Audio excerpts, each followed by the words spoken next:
এ কথা বলতে বলতে জলরাজা সোনার আপেলের ভার সহ্য করতে না পেরে আপেলটা হাত থেকে মাটিতে ফেলে দেয়।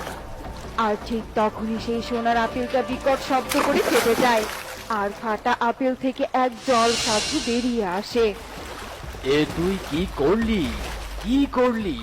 আমি শত বছর থেকে এই সোনার আপেলের ভিতরে আমার মন্ত্র সাধনা করছিলাম, আর তুই কিনা সেই আপেল ছিঁড়ে সেই সাধনায় বাধা দিলি। মন্ত্র সাধনা পূরণ করতে না পারাতে যে আমার প্রাণটাও যাবে। সাধু বাবা, আমি বুঝতে পারিনি আপনি এই সোনার আপেলের ভিতরে ছিলেন। আমাকে ক্ষমা করে দিন সাধু বাবা।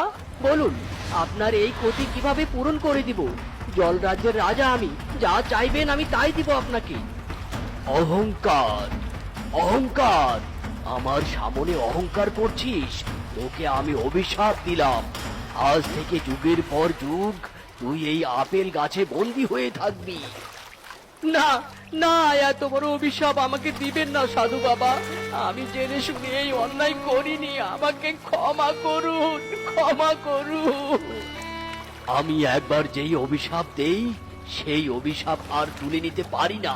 তবে হ্যাঁ, তুই অভিশাপ থেকে মুক্তি পাবি যদি তোর উত্তরাধিকারীদের মধ্যে কেউ যদি কোনোভাবে এই আপেল গাছ স্পর্শ করে, তবেই তুই এই বন্দি দশা থেকে মুক্তি পাবি। এ কথা বলার সাথে সাথে জলরাজা অদৃশ্য হয়ে ধোঁয়ার গর্ভ ধারণ করে আপেল গাছের মধ্যে প্রবেশ করে, আর জল সাধুর শরীরে হঠাৎ করে আগুন ধরে যায়।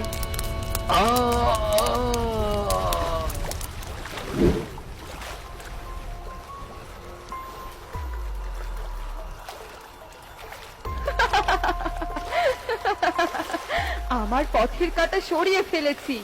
আমি তো জানতাম ওই সোনার আপেল গাছ থেকে আপেলটা ছিঁড়লে জলরাজার ক্ষতি হবে। আমি তো এটাই চেয়েছিলাম। জল রাক্ষস, জল রাক্ষস, প্রকট হও আমার সামনে।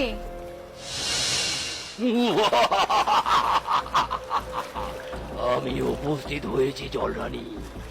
অবশেষে আমাদের পরিকল্পনা সফল হয়েছে। জল রাজ্য থেকে জল রাজাকে চিরকালের মতো বিদায় করে দিয়েছি।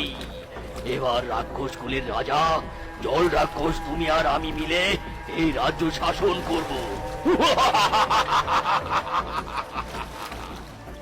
এই স্বপ্ন পূরণের জন্যই তো আমি ওই জলরাজাকে বিয়ে করেছি। জল রাক্ষস, জল রাক্ষস আর জলরানী যখন তাদের পরিকল্পনা সফল হওয়াতে খুশিতে আত্মহারা হয়ে ওঠে, ঠিক তখনই সেখানে জলকুমার আর জলকুমারী চলে আসে, আর জল রাক্ষসকে দেখে ভীষণ ভয় পেয়ে যায়।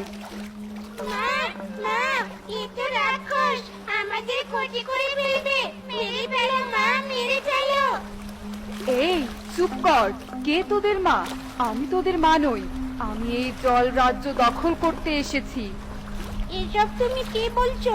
চল বোন, আমরা বাবার কাছে যাই। বাবার কাছে গিয়ে মায়ের কথাগুলো বলে দেই।